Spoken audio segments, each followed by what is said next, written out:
Yotox anti-moustique mooy aar mag ak ndaw ci bépp matu-matu yoo am na booy piis ci rido yére ak moustiquaire ak booy diw ci yaram. Val d'Afrique moo leen di may seen journal de la santé. dal leen ak jàmm campagne bu chimio prévention ci wàllum paludisme saisonnier dinañ ko amal ci juróomi fan ba jàpp juróom-ñaari fan ci weeru sulet gi mu nar a nekk passage bu njëkk bi lii lépp liñ ci bëgg moo di aar xale yi nga xamante ni dañu am ñetti weer téeméer ak ñaar fukk ci ay weer ci wàllum paludisme. Campagne de sensibilisation ak vaccination bi mbébét nañ ko def ci lu ëpp 83 000 ci ay xale ci district sanitaire bu Kaolack. Ñu teewlu ci Seydou Alioune Kébé di point focal palu ca Kaolack ci micro bi Rama Ndiaye. donc campagne bi ñuy waaj def dafa bokk ci li ñuy wax prévention mooy fagaru te fagaru ñaari moyens lañ ci am mooy bi nga xam ne dañuy joxe garab wala bi nga xam ne dañuy joxe leneen dul garab nag yëpp teel ko préciser parce que ci nawet lañ nekk instant bii nii meilleur moyen de prévention mooy ñu utiliser moustiquaire imprégné te moustiquaire imprégné am na ci poste de santé yëpp.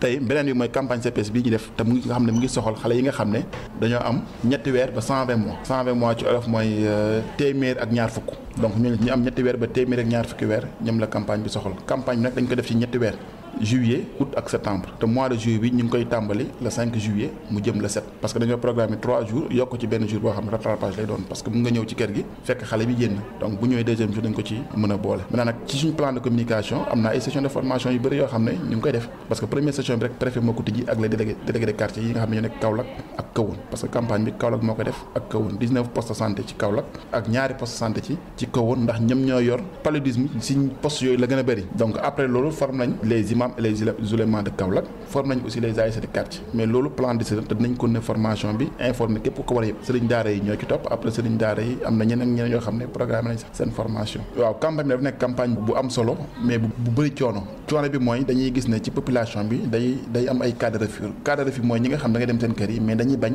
seen doom yi jël garab sous prétexte que nekk xamuñ garab gi fu mu jógee wala dañ pour wàññi suñ jur gi la wala pour leneen la mais ñuy leeral askan bi ne garab gi yëpp du pour loolu garab gi pour xeex sibiru la parce que di nga joxe SP ak amojakit te loolu yàgg nañ ko utiliser moom la ñuy fajee sibiru mais aussi moom la ñu defee prévention piqûre ñi nga xam ne mooy jigéen ñi wérul donc di leeral askan bi ne garab yi amul benn jafe-jafe du pour wàññi ñu du pour dara mais pour ñu aar xale yi si sibiru la parce que xale bi am ñetti weer ba fukki at fu ko nelaw fekk fa lay nelaw dina yaay te defal ma sànq wala defal ma nànkam moo tax comme sibiru ñooñu la gën a yëpp ñu jël cible boobu pour protéger leen contre le paludisme mais tamit di fàttali que ne askan bi mun nañ protéger ak paludisme ci ay moustiquaire te moustiquaire am na ci bépp poste de santé boo xam ne mu ngi tey fii mais dama ne campagne bi 3 passages la dañuy def juillet def août def septembre. fii lañ koy ndax képpee dig daje ci beneen numéro. Yotox anti-moustique mooy aar mag ak ndaw ci bépp matu-matu yoo am na booy piis ci rido yére ak moustiquaire ak booy diw ci yaram. Val d'Afrique moo leen doon may seen journal de la santé.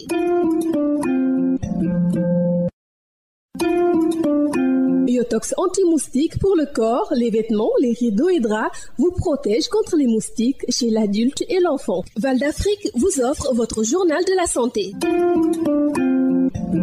Bonjour, la campagne de la chimioprévention du paludisme saisonnier va se dérouler du 5 au 7 juillet prochain pour le premier passage. C'est pour protéger les enfants de 0 à 120 mois contre le paludisme. Une campagne de sensibilisation et d'introduction de vaccins est prévue et plus de 83 000 enfants sont ciblés dans le district sanitaire de Kaolack. Écoutons Seydou Alioune Kébé, point focal paludisme Kaolack au micro de Birama Ndiaye. La campagne chimioprévention du paludisme saisonnier, donc c'est la protection des enfants de 3 à 120 mois. Donc dans le cadre du programme PALU, donc on a deux sortes de prévention, donc la prévention médicamenteuse et la prévention non médicamenteuse. Donc non médicamenteuse, ça fait allusion au moustiquaire à longue durée d'action qui est présentement disponible au niveau de tous les points de prestation du district sanitaire de Kaolack, donc au niveau des OCB et autres. Maintenant pour les enfants de 3 à 120 mois, comme c'est une cible très vulnérable, donc nous on va les mettre sous la prévention médicamenteuse, mais couplée à l'utilisation des moustiquaires à longue durée d'action. Donc on aura besoin des enfants de 3 à 120 mois et pour cette année, la cible est de 83 419 enfants. Donc répartis comme suit. Pour les enfants de 3 à 11 mois, on est à 7 889. Pour les enfants de 12 à 59 mois, on est à 41 565. Et 60-120 mois, 33 955. Et cette intervention, on va les mener au niveau de la commune de Kaolack et de Kahone. Donc au niveau de la commune de Kaolack, on a choisi 19 postes de santé. Et au niveau de la commune de Kahone, ça sera le poste de santé de Kahone et le poste de santé de Kanda Foutébao. Donc présentement, on a mis en place tout ce qui est intra au niveau de ces postes de santé.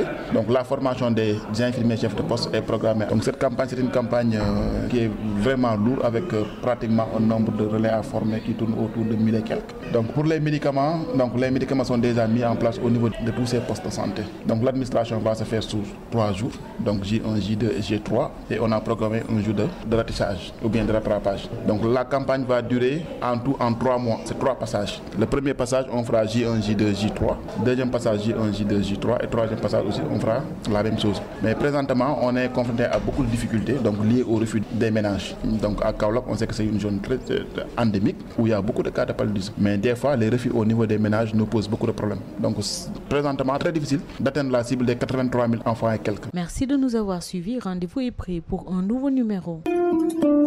Yotox anti-moustique pour le corps, les vêtements, les rideaux et draps vous protège contre les moustiques chez l'adulte et l'enfant. Val d'Afrique vous a offert votre journal de la santé.